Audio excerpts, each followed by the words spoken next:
오늘은요, 파사성례 영성 계속 이어서 합니다. 29페이지 밑에 하단 부분입니다.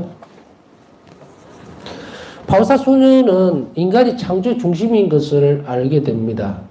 인간을 중심으로 해서 하나님께서 만물을 창조하셨다는 것을 알게 돼요.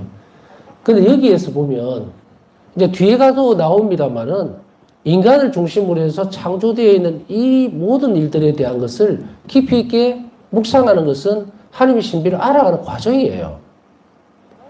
그렇기 때문에 이거는 뭐라 그럴까, 옛날에 보면 학교에서 그런 거 있었죠. 야외 실습 같은 거, 이런 것이 있었던 걸로 기억을 하는데, 이제 이론적으로는 교실 안에서 배우다가 이제 자연적인 부분들, 아이들 지금도 그렇게 하는지는 모르겠는데, 옛날에 보면은 밀양 같은데, 딸기밭 같은데, 유치원 아이들이라든지, 데리고 오는 경우가 많이 있었어요.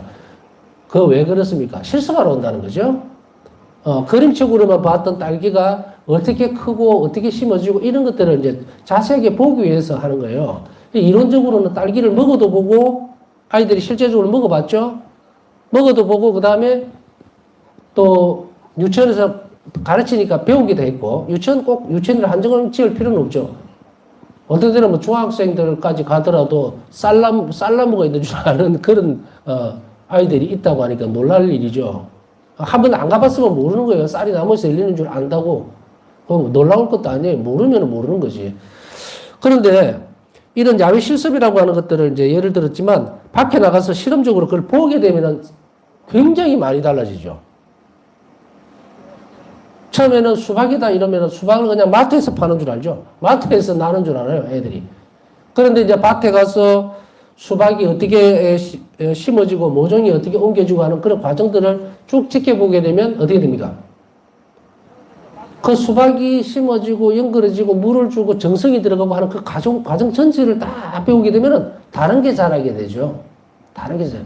생명의 어떤 소중함이라든지 다른 부차적인 가치들이 단지 경험적인 차원에서가 아니라 인성을 형성하는 그 가치들. 이게 이렇게 오랜 시간을 고생을 해서 이렇게 되는 거고, 인간의 힘만으로 이게 되는 것이 아니고, 자연도 이런 것들이 협조를 해야 되고.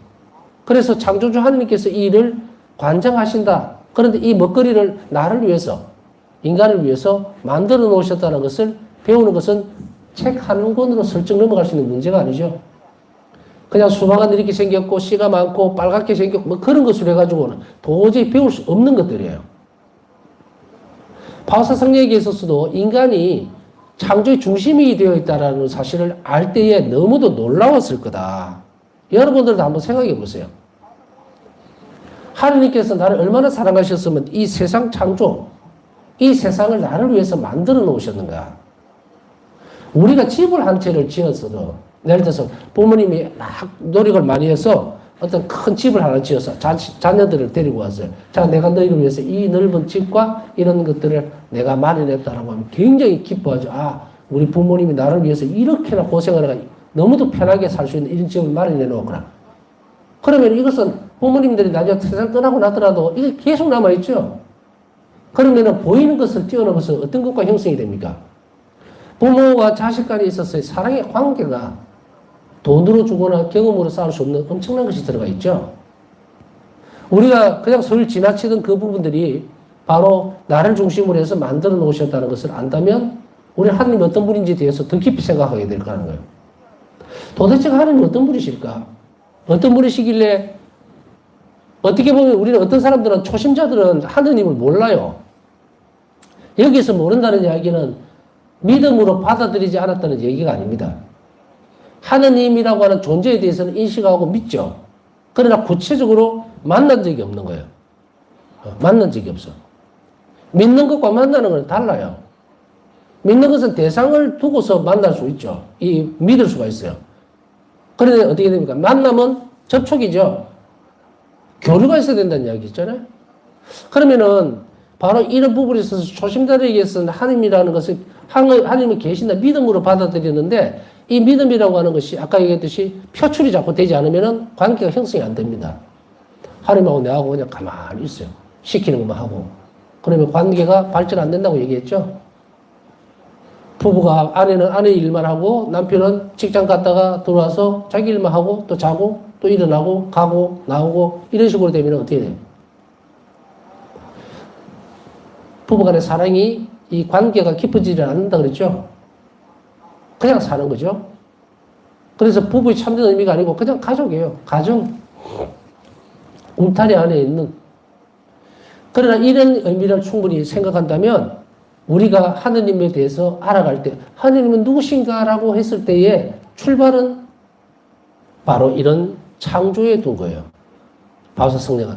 그래서 창조된 세상 만물을 들여다보면서 도대체가 하느님 어떤 분이시길래 이런 아름다운 꽃을 나를 위해서 만들어 놓으셨고 또 내가 영원히 살 수 있도록 이렇게 모든 일들을 만들어 놓으셨는가. 이런 것들이 있죠. 이제 구약교로 넘어갈 때 구원 사업에 있어서의 문제고 창조 사업에서 봤을 때는 바로 동식물 일들이라든지 해와 달, 별, 공기 뭐 이런 모든 것들 이런 것들을 나를 위해서 이렇게나 살아갈 수 있게 절대적으로 필요한 거잖아요.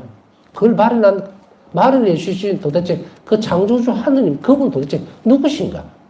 어떤 분이신가? 참 궁금하겠죠. 이런 궁금증들을 유발시키고 그것을 계속해서 생각해내는 것을 우리는 뭐라 그럽니까? 뭐 무슨 탐구를 한다든지 추리나 사고를 하는 것이 아니고 뭐예요 그게? 그게 묵상입니다. 이제 우리말로 하면 하느님과 관련된 거예요. 묵상을 하지 않으면 존재를 모르죠. 자, A라는 사람이 있는데요.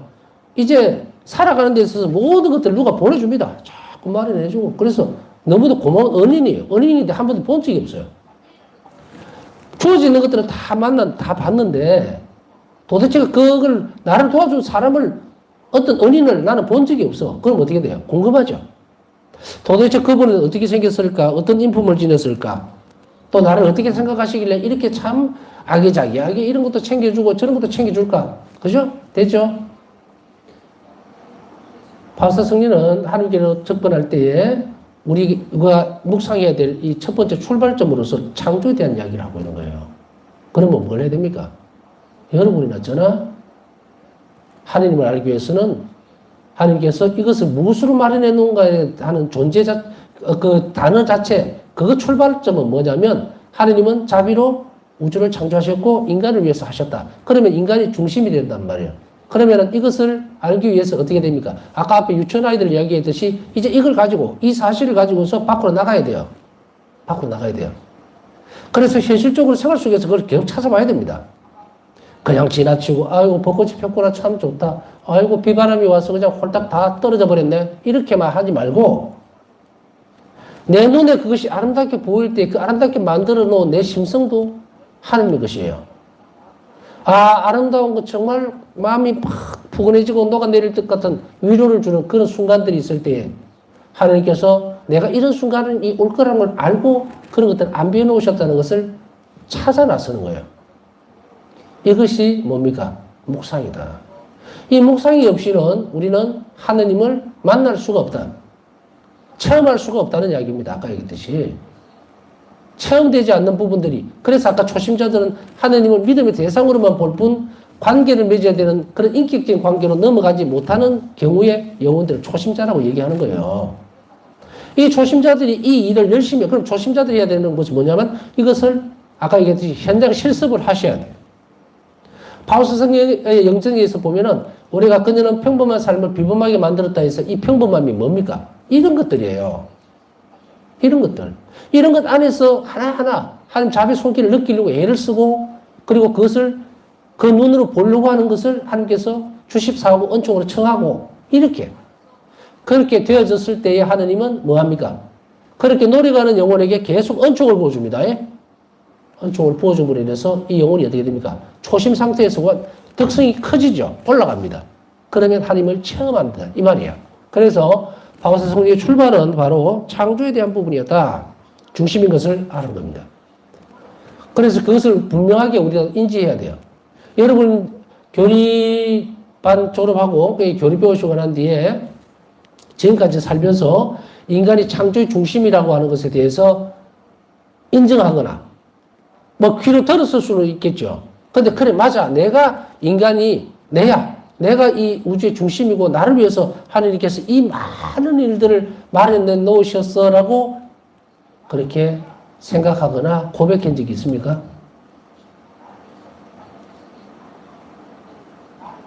아닌데요. 오늘 처음 들은 것 같은데요. 듣기는 많이 들은 것 같은데 눈앞에서 이렇게 펼쳐져 있는 상태에서만 들은 거죠. 이게 내가 대답을 해야 되는 부분들을 탁 돌아와서 그래 내가 우주의 중심이고 나를 이렇게나 하나님 사랑하셔서 온 우주를 이렇게 창조하셨어 라고 그렇게 고백해 낸다면 그 사람은 태도가 바뀌어야 되겠죠. 제가 이 질문에 대답을 잘 하셔야 돼요. 그냥 뭐 묻는 거니까 저 안 보이죠? 보이죠? 제가 여러분들이 안 보이지? 아닙니다. 예, 대답했다고 해서 내가 못 듣는다고 해서 가볍게 대답하면 안 됩니다. 저는 묵직한 질문을 드렸어요. 아주 무거운 질문을 던진 거예요. 자, 그러면 여기에서 약간만 옆에 가서 한번 생각해 봅시다. 여러분들이 그래 내가 창조의 중심이고 그리고 하나님께서 나를 위해서 모든 것을 말을 이렇게나 자상하게 마련해 놓으셨어 라고 하는 것을 순간적으로 팍 깨달을 수 있는 성격이 아니죠. 그런데 어느 정도 감성이 예민한 사람들이 있을 수 있잖아요.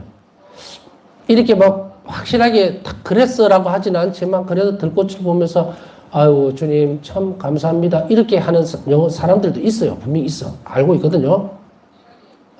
우리 수녀님들도 보면 꼬당도 아이고 하느님께서 이렇게 아름다운 꽃을 피워주셔서 감사드리고 아이고 예수님 감사합니다 이렇게 하는 경우를 종종 봤어요.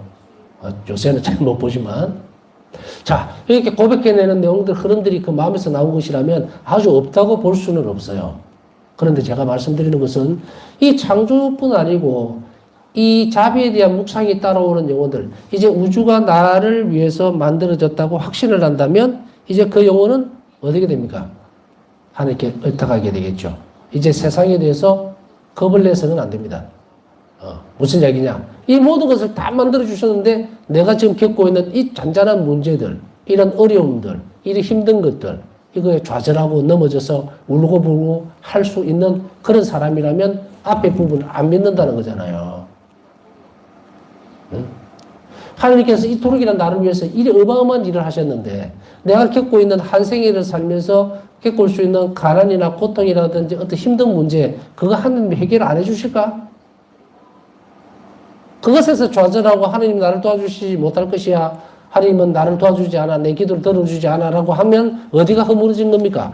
앞에 전제되어 있던 이 부분이 허물어진 거예요. 이 방백이 튼튼한 사람은 절대로 여기서 좌절하지 않거든요. 그죠? 뭐 쉽게 얘기하면은 우리 아버지는 100만 원짜리도 척척 사주는데 아이고 그 만 원짜리 이거는 금방 사줄 거야. 대부분 알잖아요. 그러니 이것은 머리로 되는 문제가 아니라는 거예요. 머리가 되는 문제가 아니고 머리로 현장 실습을 하셔요.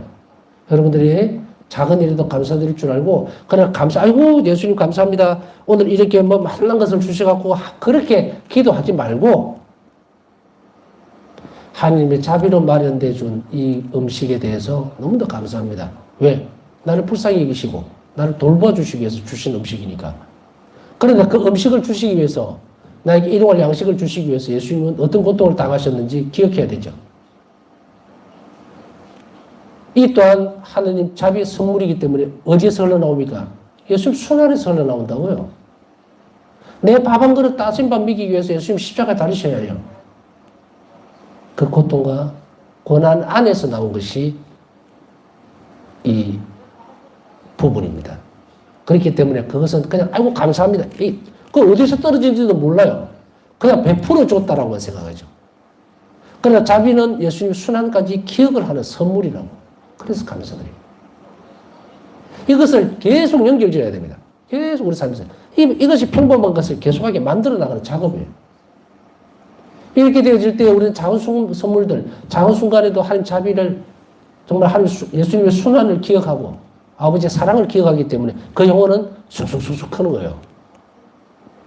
아버지 선성을 기억할수록 우리는 초심자에서 벗어나서 더 많은 체험들로, 더 많은 은총으로 가득 차게 되겠죠. 자, 그것을 이제 여러분들이 연습하고 키워나가야 된다는 이야기입니다.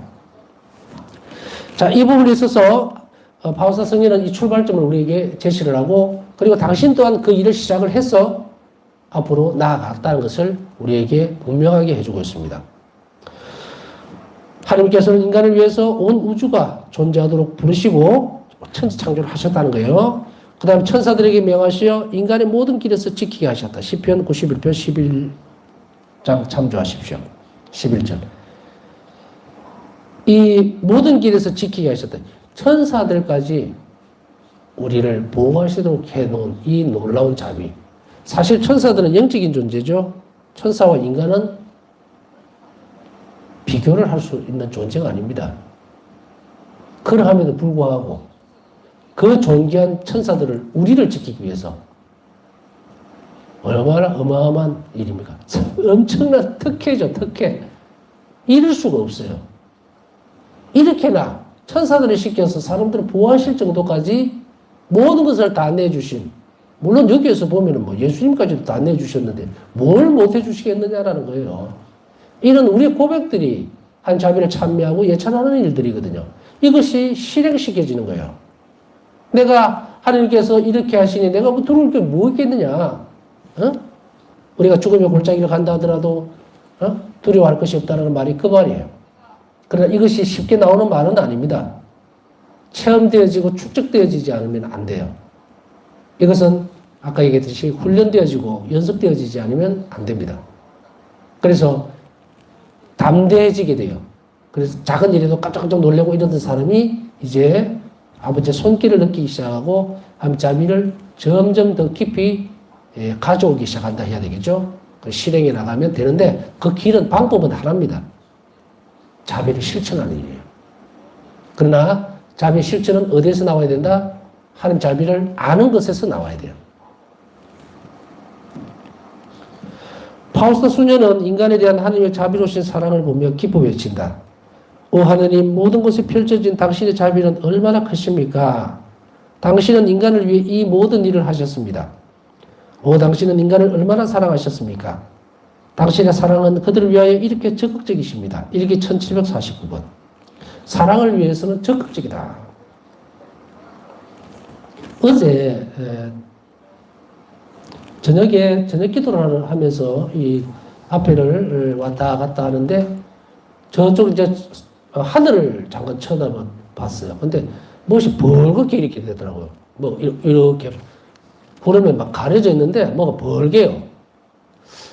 아 저게 무슨 불꽃놀이를 하나 뭐 일이 생겼나 하고 유심히 가만히 쳐다보고 있었어요.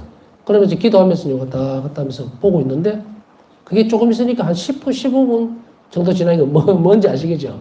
달이 올라오는데 처음에는 구름이 가려져서 달인 줄 몰랐어요. 근데 이게 이제 구름 위로 쑥 올라오서 한참 올라오고 나니까 아주 뭐 쟁반 같은 그 보름달 같은 달이 탁 들어가 있는 거예요. 그런데 느낌이 굉장히 포근한 느낌, 놀라운 느낌 있잖아요. 저게 왜 저 달려있지? 이런 느낌. 그러면서도 혼자 내가 이제 쳐다보고 싶고, 어쨌든 내 혼자만 쳐다보고 있잖아요. 아, 정말 하나님께서 저렇게나 신비로운 일을 나에게 보여주시는구나. 저 아름다운 모습을.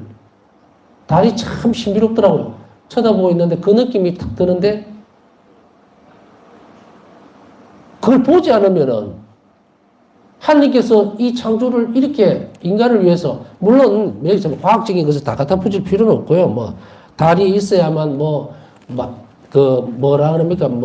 만유 인력의 법칙이 오래돼서 단어도 잘 안 떠오르는데, 여하튼 자개장이 어쩌고저쩌고 하는 거 있잖아요. 공전, 자전에서 하면서 그런 걸 얘기하는 게 아니고, 물론 그게 분명하기 때문에 그걸 만들어 놓은 것도 마찬가지로 인간을 위해서 한 거죠. 그걸 쳐다보면서 이런 생각이 드는 거예요. 하느님의 자비는 저렇게 모든 사람이 볼 수 있도록 떠 있는데, 내만 보고 있는 거 아닐까? 이런 생각. 또 어딘가에서 누군가는 보고 있겠죠. 그죠? 보고는 있지만 저게 하느님 자비의 작품이라는 것을 보고 감사드리는 사람은 몇이나 될까? 제가 말씀드리는 내용 아시겠어요? 하느님 자비는 저렇게 있어요. 억지로 찾아서 파갖고 어때서 감추어져 있고 특별한 사람에게 주어지는 게 아니라 보려고 하는 사람에게는 늘 모두에게 다 주고 있다는 거예요. 그것을 발견하지 못하는 거예요. 발견할수록 하나님께 대한 애틋한 감정이랄까요? 마음들, 하나님께 대한 그리움, 하나님께 대한 감사, 이것이 흘러나옵니다. 이렇게 우리 영혼이 자라야 돼요. 이렇게 자라야 우리는 모든 손길에서 하나님의 자비를 인식할 수 있게 됩니다. 바울사 성녀가 지금 가는 길들이 바로 이 부분이에요. 그래서 어제 달을 보면서 이 바울사 성녀 영성에서 또 우리가 자비 신심에서 또 일기에서 드러나는 부분이 무엇을 이야기하는지를 참 새삼스럽게 더 깊이 생각하게 되는 잠깐의 시간이었는데 그냥 한 15분, 20분 정도 보고 있었어요. 보고 있다가 평상시에 나는 저런 생각 옛날에도 했기는 했겠지만 점점 이렇게 여러분들하고 이 영성에 대해서 나누고 또 좀 더 뭐랄까요 한 계단 한 계단씩 조금씩 올라가는 느낌이 들어요. 그래서 보는 관점도 참 달라지고 많은 세상에 많은 사람들이 제가 가르치는 내용이 이거예요. 나는 이게 이 시간에 바울사성 영성뿐 아니고 한 자비의 신심을 가르치면서 막 목이 쉴 정도로 이렇게 왜 하고 있을까? 나는 하늘에 있는 달을 그냥 가르치는 사람이에요. 제발 봐라는 거예요. 봐라. 이 지상에만 눈을 이렇게 두고 있지 말고 보라. 하나님 자비를 보라는 거예요. 그리고 감사하라는 거예요. 하나님께서 저 달을 나를 위해서 만드셨다면, 저 엄청난 일을 하셨다면 왜 두려워하느냐? 왜 겁을 내고 왜 그렇게 생각들이 많고 왜 걱정거리에 휩싸여 있고 그래서 자신이 죽는 날도 잘 준비하지 못하고 그렇게 사느냐? 이거는 하나님 자비를 바라보는 것과 인생이 바뀌는 문제거든요. 그래서 우리 삶이 바뀌기 위해서라도 우리는 이런 묵상을 해야 합니다. 그래서 오늘 이 부분들을 자꾸 연결짓는 법들을 여러분들은 연습을 하셔야 됩니다. 가르쳐주는 대로. 그래서 아이고 감사합니다가 아니라 정말 나를 위해서 마련해 주신 이 자비로운 선물 안에는 예수님의 그만한 희생이 순환의 대가가 들어있다는 것을 알고 감사드릴 때 그때에 하나님은 나하고 관계가 더 깊어지게 됩니다. 바우스다 수녀는 인간과 우주의 창조를 보면서 그분의 완전하심과 권능 그리고 지혜만 인식했던 것이 아니라 창조의 가장 큰 동기, 즉 그분의 자비를 깨달았습니다. 달이나 들꽃이나 또 다른 어떤 모든 부분들을 살펴보면서 이것이 그냥 단지 완전하심, 정말 하나님 완전하시니까 우주도 완전하지 않나. 저 달이 왜 안 떨어지고 있지? 이거예요. 달이 붙어 있잖아, 그 자리에서. 우리가 만들어 놓은 것도 아니고 아무것도 손댄 게 없어, 우리는. 그러나 계절이 그대로 또는 뭐 꽃이 피고 이것도 자연의 순리라고 얘기하지만 단순한 자연의 순리가 아니고 창조주 하나님의 작품이라는 거예요. 그분의 완전성을 드러내죠. 그래서 꽃을 보면서 여러분들이 야 이거 참 이걸 만들다 말았나라고 하는 것은 아무것도 없을 겁니다. 모든 것이 보면은 요즘 쑥이 많이 나오거든요. 쑥도 하나 이파리를 떼서 딱 보세요. 참 기가 막히게 만들어졌어요. 왜냐면 원한 곳이 없어. 불완전한 것이 안 보인단 말이에요. 풀이라 하더라도 그래요. 그래서 이런 부분들에서 정말 이것을 창조하신 눈에 보이는 것을 이렇게 만드신 하나님이 얼마나 완전할까에 대한 부분뿐 아니고 창조의 가장 큰 동기 왜 이렇게 만드셨을까? 그것을 바울사 성령은 뭐라고 얘기합니까? 자비다 하는 거예요. 나를 돌보심인 거예요. 넘치는 자비에 의해서 우리가 창조가 된 거예요. 그러니 얼마나 많은 것을 마련해 놓았습니까? 하느님을 움직인 것은 오로지 그분의 자비였으며 그 자비 때문에 모든 것을 무에서 유로 존재하도록 부르셨다. 자, 여기에서 제가 참 많이 강조하는 부분들을 얘기를 한 번 더 해야 합니다. 존재한다는 말을 자꾸 제가 얘기를 합니다. 우리는 무에서 유로 창조가 됐어요. 그러나 창조가 된 이후에 하느님의 업적은, 하느님 활동은 이제 있는 것에서 더 있는 것으로 만들어갑니다. 그렇기 때문에 하느님의 자비는 모든 것을 전부 다 존재하도록 만들어줄 수 있어요. 그런데 우리가 하느님의 사랑과 은총을 입기 위해서는 존재하도록 해야 돼요. 존재하도록 한다는 말은 아까 왜 자꾸 이게 뭐라 그럴까? 저는 어떤 생각을 가지고 있냐면 자비라는 이 딱지 표를 모든 것에 다 붙이는 거예요. 일상생활 모든 것에. 이것을 그 연습을 해야 돼요. 그 연습을 딱 하는 순간에 하나님의 자비는 무엇을 불러옵니까? 은총을 불러오면서 동시에 하느님이 존재하시도록 한다. 내가 주님의 이름을 계속 부른다고 되는 것이 아니고 주님의 이름을 부를 때 존재를 하시지만 그러나 내가 하나님 자비를 찬미할 때 예수님은 내 안에 완전하게 현존해버려요. 완전히 현존해버린다. 그래서 우리 잊지 말아야 한다. 내가 이웃에게 정말 하나님을 닮아서 이 자비로운 일을 할 때 내가 아버지의 선함에 내 자신을 내놓는 순간에 아버지의 은총은 나에게 확 쏟아져 들어오게 돼요. 이걸 저는 존재한다고 표현을 한 겁니다. 믿는다라고 하는 것은 떨어져 있어요. 떨어져 있어. 그러나 만나면 달라요. 미국에 있는 사람하고 통화를 하고 있다가 내가 하나님의 자비를 믿고 그리고 하나님께 선함을 믿고 의탁을 해버리면 하나님은 미국에 계시다가 내 옆에 딱 오시는 거예요. 내 안으로 오시는 거예요. 그래서 머물러 있는 우리 여러분들 부활 때 계란 받으셨는가 모르겠어요. 요즘 잘 주고받고 하는가 모르겠는데 부활 계란의 의미를 한번 더 다시 생각해 보자고요. 부활 계란이 안에 생명은 이 딱딱한 곳 안에 들어가 있죠. 바깥에서 보면 안 보입니다. 안 보여. 껍질을 깨면 안에가 생명체가 들어가 있어요. 그죠? 그런데 이것이 또 다음 단계가 넘어가겠죠. 이것을 그냥 삶아버리면 어떻게 돼요? 계란이 걸어다니지는 않잖아요. 그러나 우리는 닭을 보면은 계란에서 나왔다는 걸 알죠? 이 가능성들을 가지고서 내가 자비라고 하는 것으로 품어버리면 생명체가 나와버린다는 거예요. 한 자비는 이렇게 생명으로 존재하도록 만들어. 삶아먹는 계란이 아니고 신앙은 삶아먹는 계란이에요. 감사하게 드리고 이 부분인데 내가 이것을 자비로 인식할 때는 하나님께서 나의 옆에 내 삶에 완전히 존재를 해버린다. 그래서 내가 여기에 가난한 이들을 방문해서 하나님 자비를 찬미하게 될 때 자비로운 행위를 그들에게 할 때 그 집에 예수님이 오시는 거예요. 존재하는 거예요. 그래서 그 집이 축복받는 거죠. 여러분들이 가정 방문할 때 이 집에 평화를 빕니다 하고 할 때 예수님의 평화가 머무르는 것과 똑같습니다. 그러니까 우리가 어떻게 해야 될지 또 어떤 행동을 해야 될지 우리는 배웠기 때문에 이제 연습을 하고 남은 시간들도 묵상하면서 앞으로 이런 작은 일들에서부터 하나님의 자비를 찬미하는 연습을 그리고 인지하는 연습을 하셔야 돼요. 그래서 아까 얘기했듯이 묵상하는 그 법을 작은 일에서부터 시작할 수 있도록 함께 노력을 해야 합니다. 남은 시간 묵상합시다.